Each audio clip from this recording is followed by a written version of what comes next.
अस्सलामु अलैकुम दोस्तों। सूरतुल असर लफ्ज़ों के एतबार से तो ये छोटी सूरत है, लेकिन माना और मफ़हूम और मतलब के एतबार से बड़ी ही गहरी सूरत है। इसमें 4 चीज़ें अल्लाह ने बयान फरमाई हैं सूरतुल असर के अंदर। हज़रत इमाम शाफ़ी रहमतुल्लाह अलैह फरमाते हैं कि अगर इंसान इस मुख्तसर सूरत पर जो लफ्ज़ों के एतबार से मुख्तसर है, अगर सोचो विचार कर ले, इस पर गौर व फ़िक्र और तदब्बर कर ले, तो इंसान को सारी ज़िंदगी दीन पर चलाने के लिए ये सूरत काफ़ी है। लेकिन अल्लाह की मोहब्बत देखें, अल्लाह ने इतना बड़ा कुरान हमें दे दिया। सूरतुल असर में अल्लाह फरमाता है वल असर, कसम है ज़माने की। अल्लाह ने ज़माने की, वक़्त की कसम क्यों उठाई? ज़माना एक लाफ़ानी चीज़ है जो पहले भी था, अब भी है और आइंदा भी रहेगा।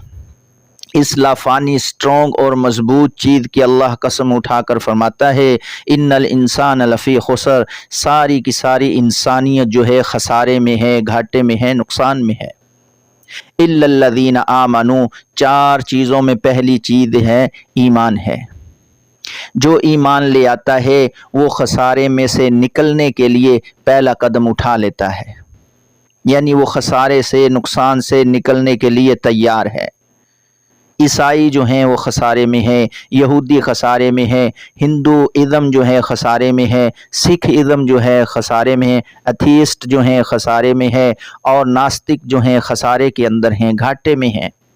हाँ, जो ईमान ले आता है वो खसारे से बाहर निकलने के लिए तैयार हो जाता है, नुकसान से, घाटे से निकलने के लिए तैयार हो जाता है। आमनू, अब इंसान जो है कहता है या अल्लाह हम ईमान ले आए, अल्लाह वहदहू ला शरीक की ज़ात पर ईमान ले आए, उसको अपना खालिक व मालिक हमने मान लिया। बास बादल मौत, मरने के बाद जो ज़िंदगी है उस पर भी ईमान ले आए, आखरत पर ईमान ले आए, हशर पर, जन्नत को मान लिया, दोज़ख को मान लिया, और अल्लाह की सारी किताबें और फरिश्तों को मान लिया, यहाँ तक कि हज़रत मुहम्मदुर रसूलुल्लाह सल्लल्लाहु अलैहि वसल्लम को आखिरी पैगंबर मान लिया। क्या हम खसारे से बाहर हो गए, नुकसान से बाहर हो गए? सूरह असर आवाज़ लगाती है कि नहीं नहीं, अभी भी तुम खसारे से बाहर नहीं हो। आमनू व आमिलुस सालिहात, दूसरी चीज़ जो है ईमान लाने के बाद नेक अमल भी करने पड़ेंगे। नमाज रोज़े का पाबंद, सलात व सौम का पाबंद, फरीज़ा हज की अदायगी का पाबंद अपने आप को करना पड़ेगा। या अल्लाह, ईमान लाने के बाद हमने नेक अमल शुरू कर दिए, नमाज़ें अदा करना शुरू कर दी, रोज़े रखना शुरू कर दिए, कुरान की तिलावत, ज़िक्र व अज़कार, हज की अदायगी भी कर ली, या अल्लाह हम खसारे से बाहर हुए? सूरह असर आवाज़ लगाती है कि नहीं नहीं, अभी भी खसारे से बाहर नहीं हो। इल्लल्लज़ीना आमनू, ईमान लाओ, व आमिलुस सालिहात, नेक अमल करो, व तवासौ बिल हक़, और हक़ की तलक़ीन करो। इस पुर असर अंदाज में तबलीग करने को तवासो कहा जाता है, जिसकी कोई इंतहा नहीं।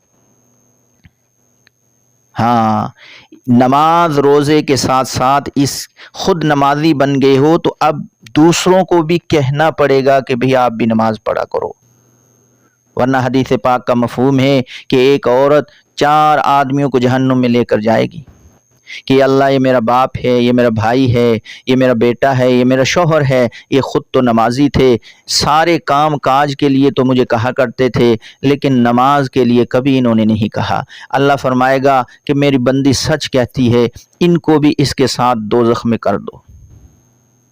ईमान और अमल साले के साथ इस्लाम की तबलीग भी ज़रूरी है। और वतवासौ बिस्सब्र, चौथी चीज़ जो है सब्र की तलक़ीन है कि जब इंसान ईमान और अमल साले इख्तियार कर लेता है और तबलीग भी शुरू कर देता है तो फिर इंसान पर तरह तरह की बातें कसी जाती हैं।